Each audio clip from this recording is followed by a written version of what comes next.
Welcome to Engaged Company Culture, a podcast directed at you, helping you to stop the employee exodus in your organization.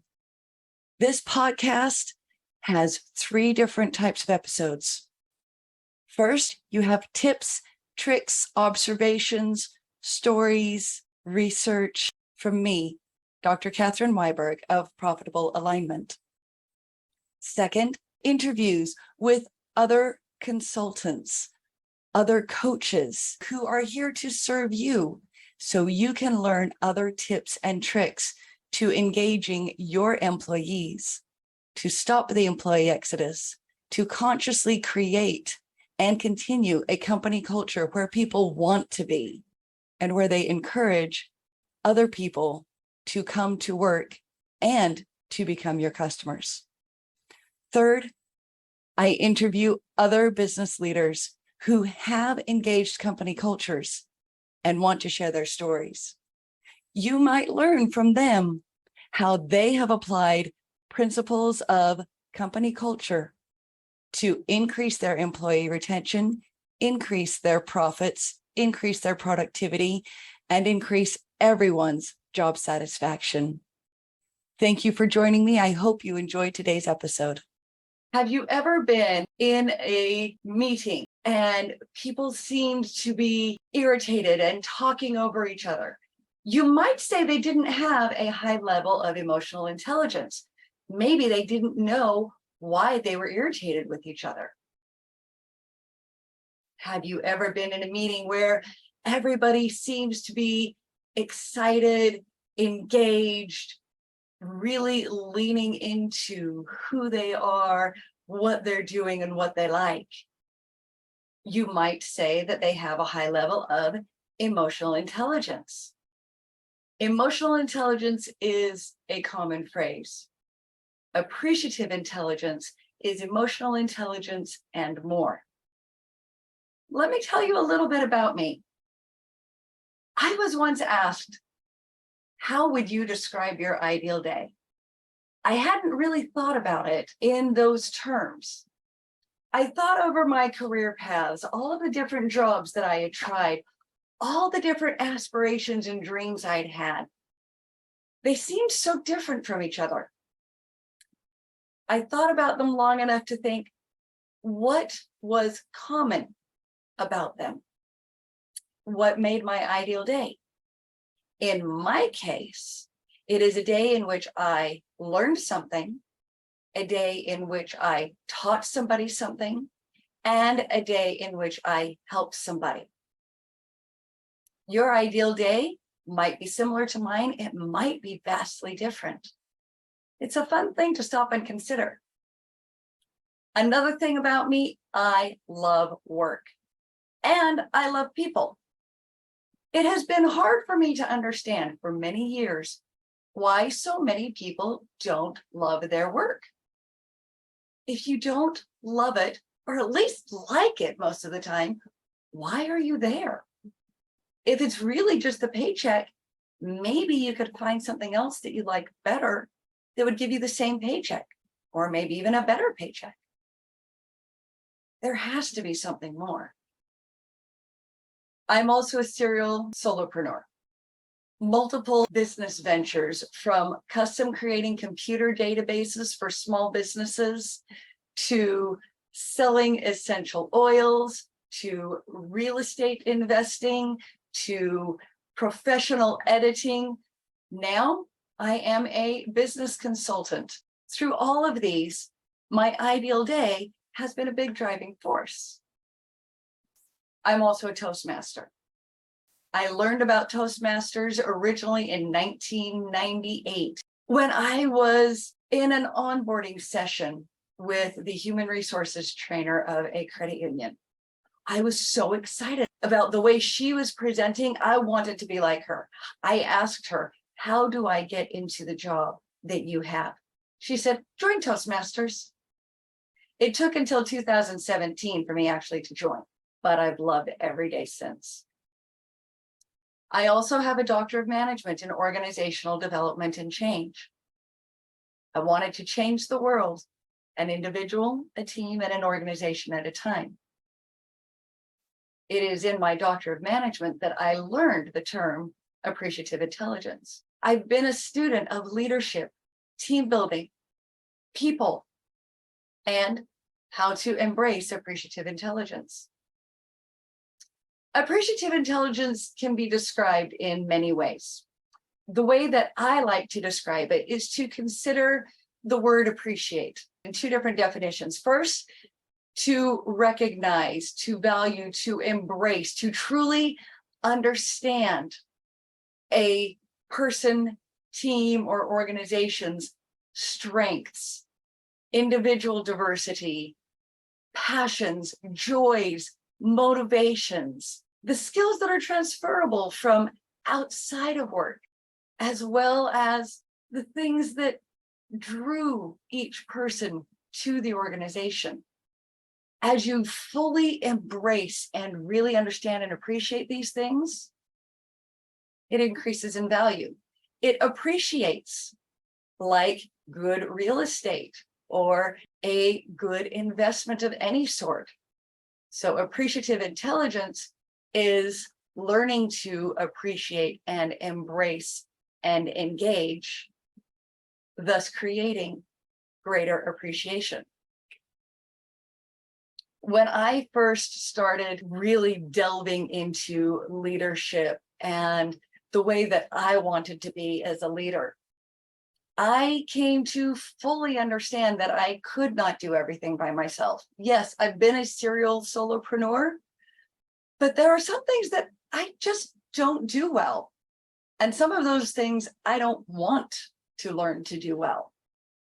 For example, I was the Family Readiness Group leader for an Army Reserve unit in Pleasant Grove, Utah. Part of the expectation of me as a Family Readiness Group leader was to engage as many families of the Army Reserve service members as possible so that they would develop within the group the same type of camaraderie that our service members had with each other.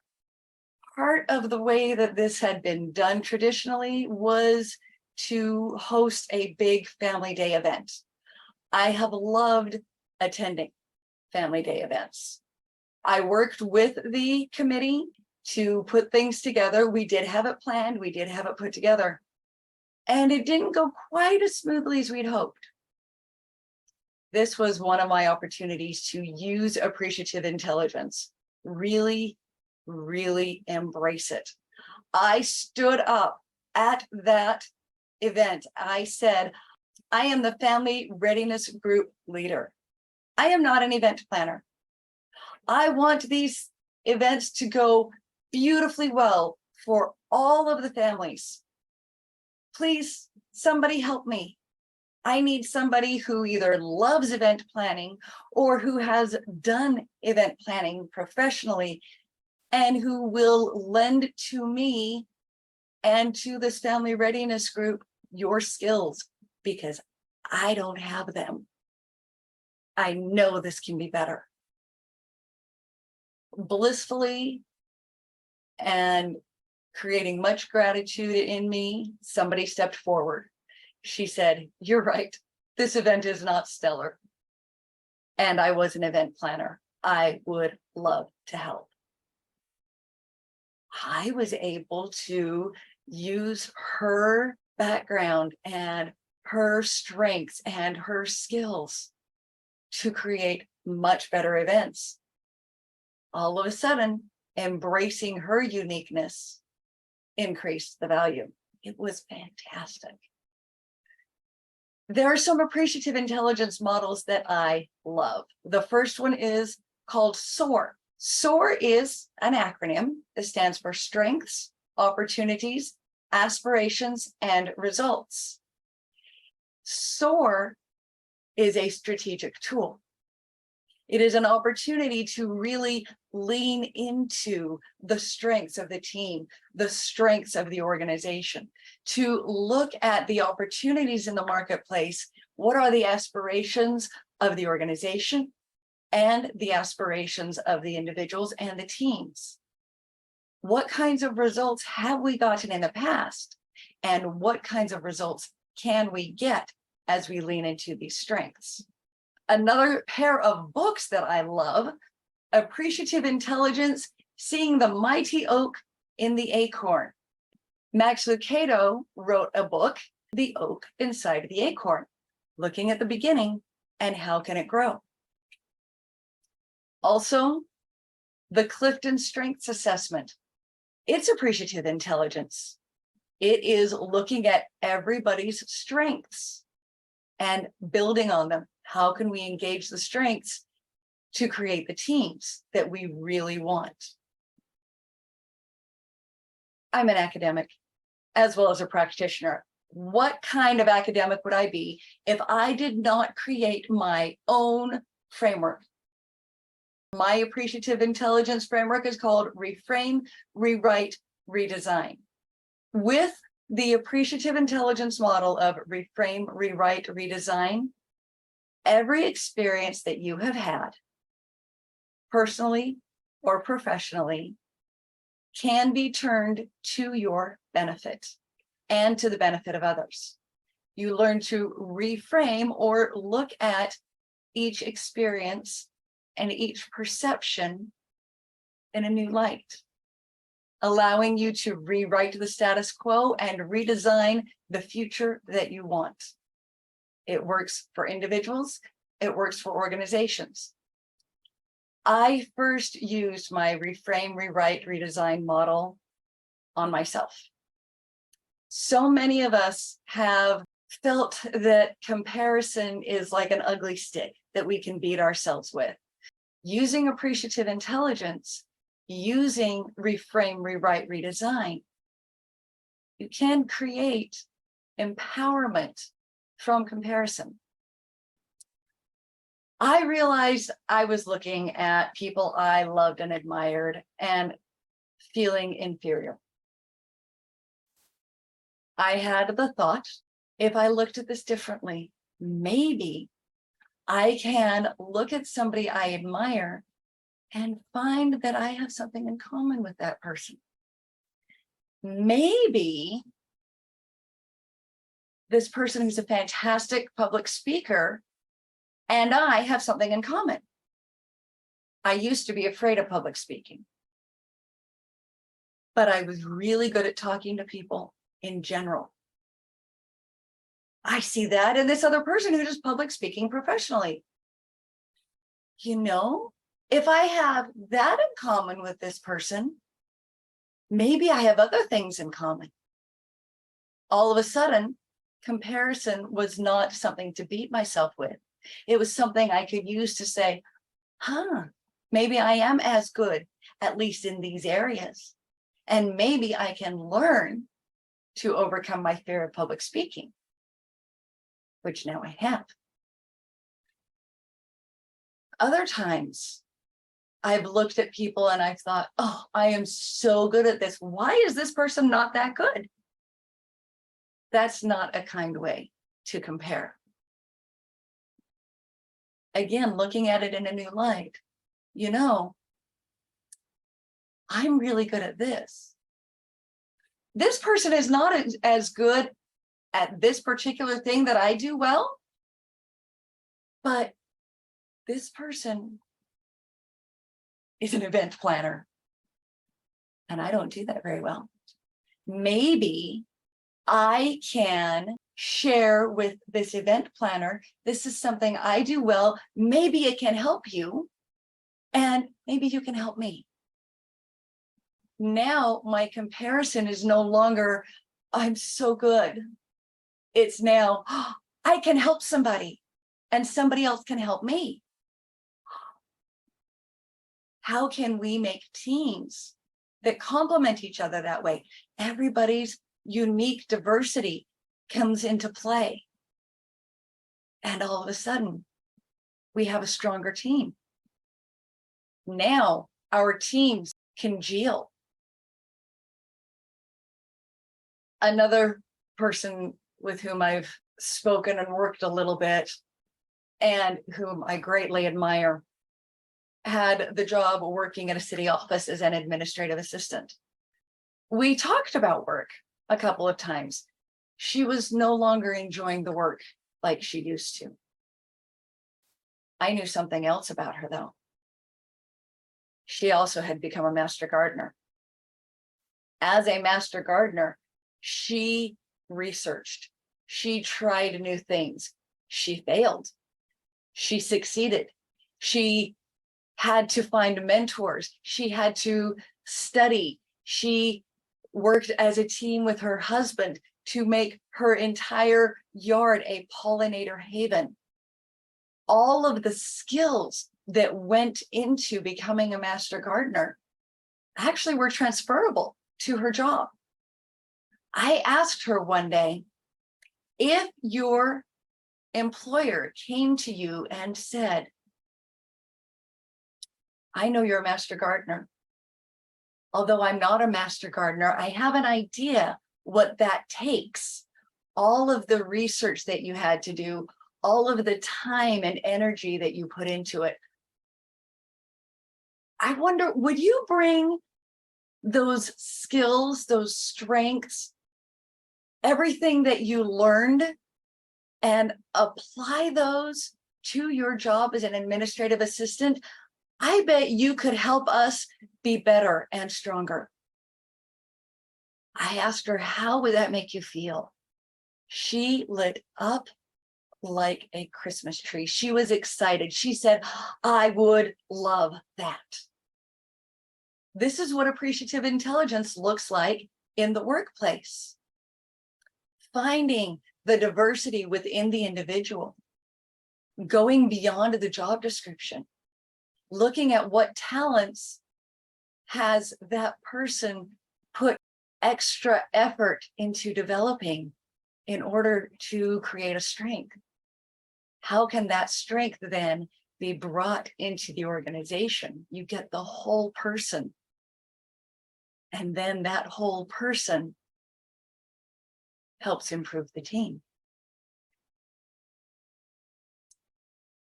When I was working with individuals who were transitioning careers, I was introduced to the term dragon slayer, coined by Liz Ryan in her book, Reinvention Roadmap.